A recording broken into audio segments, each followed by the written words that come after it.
Hello students, MA final political science की class में आज हम पढ़ेंगे सेंटर स्टेट एडमिनिस्ट्रेटिव रिलेशंस, केंद्र राज्य प्रशासनिक संबंध। इसमें हम ये देखेंगे कि हमारे संविधान के प्रावधान केंद्र राज्य प्रशासनिक संबंधों में किस तरह से हैं और वास्तविक रूप में केंद्र और राज्य किस तरह से अपने इन संबंधों का निर्वहन करते हैं। केंद्र राज्य प्रशासनिक संबंध में सबसे पहले हम देखते हैं अनुच्छेद 256। यह कहता है कि राज्य की कार्यपालिका शक्ति का प्रयोग इस प्रकार किया जाएगा जिससे संसद के अधिनियमों में अड़चन न आए। अनुच्छेद 257 कहता है कि राज्यों की कार्यपालिका शक्ति का इस प्रकार प्रयोग किया जाएगा जिससे संघ की कार्यपालिका शक्ति में व्यवधान न आए। साथ ही यह अनुच्छेद यह भी कहता है कि केंद्र संचार माध्यमों की रक्षा एवं उनको बनाए रखने के लिए राज्यों को निर्देश दे सकता है। अनुच्छेद 258 यह कहता है कि केंद्र संसदीय अधिनियमों के क्रियान्वयन के लिए राज्यों के प्रशासनिक तंत्र का प्रयोग कर सकता है। केंद्र को किसी राज्य में बिना उसकी सहमति के सैनिक या अर्ध सैनिक बल तैनात करने की भी शक्ति प्राप्त है।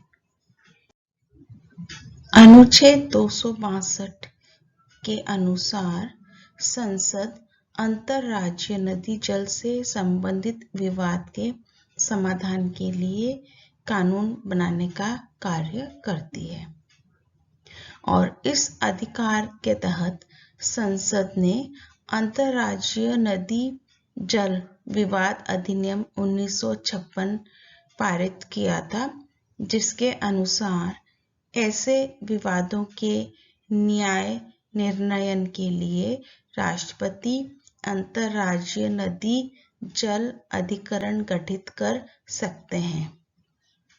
ऐसे अधिकरण द्वारा दिए गए पंचायत को एक बार केंद्र के राजकीय गजट में अधिसूचित कर देने के बाद यह संबंधित पक्षों पर बाध्य हो जाता है।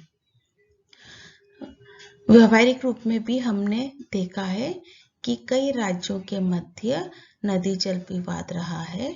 पंजाब, राजस्थान, हरियाणा के मध्य रहा है। इस तरह से तमिलनाडु, कर्नाटक के मध्य कावेरी नदी के विवाद को, नदी के जल के वितरण को लेकर काफी विवाद रहा है और समय समय पर विभिन्न ट्रिब्यूनल का गठन करके इन नदी जल विवादों को सुलझाने का प्रयास किया गया है। इसके पश्चात आर्टिकल 263 अनुच्छेद 263 हम देखते हैं। यह अंतर्राज्यीय परिषद से संबंधित है, इंटर स्टेट काउंसिल। अनुच्छेद 263 के अनुसार अंतर्राज्यीय परिषद का गठन किया जाएगा और इस परिषद का मुख्य कार्य केंद्र एवं राज्यों के मध्य सहयोग एवं समन्वय में संवर्धन करना होगा। इसके सदस्य प्रधानमंत्री एवं राज्यों के मुख्यमंत्री होते हैं और ये सब समय समय पर बैठक करके सहयोग एवं समन्वय के पक्षों को मजबूत करने का प्रयास करते हैं।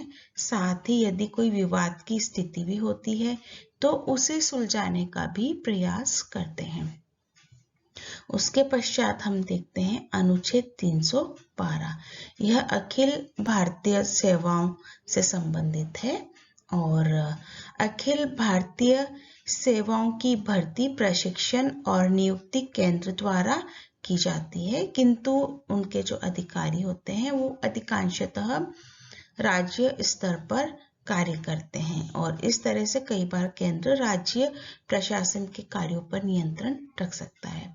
हम जानते हैं IAS, IPS, IFS, medical services, Indian statistical services, Indian economic services आदि ये प्रमुख सेवाएं हैं जो अखिल भारतीय सेवाओं की कैटेगरी में आती हैं। इनकी जो परीक्षाएं, इन सेवाओं की परीक्षाएं, भर्ती, प्रशिक्षण इत्यादि केंद्र द्वारा आयोजित की जाती हैं, लेकिन जो ऑफिसर्स होते हैं वो राज्यों में नियुक्त किए जाते हैं। तो इसे भी एक जरिया मानते हैं कि किस तरह से केंद्र राज्य प्रशासन पर नियंत्रण रख सकता है। इसी तरह से नेक्स्ट अनुच्छेद 352 है। जब आंतरिक आपातकाल की स्थिति होती है तब भी केंद्र राज्यों को किसी भी विषय पर प्रशासनिक निर्देश दे सकता है और राज्य उसे मानने के लिए बाध्य होते हैं।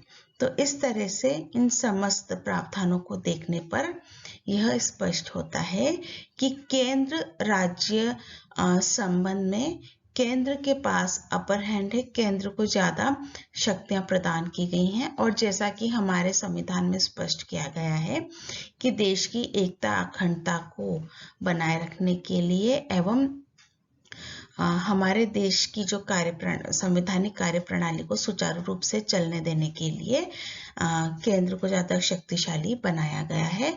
भारत एक बहुविविधता वाला देश है और बहुविविधता वाले देश में कई तरह की समस्याएं हो सकती हैं। इन सब के मद्देनजर केंद्र को ज्यादा शक्तिशाली बनाया गया है ताकि देश में शांति, एकता व अखंडता कायम रह सके।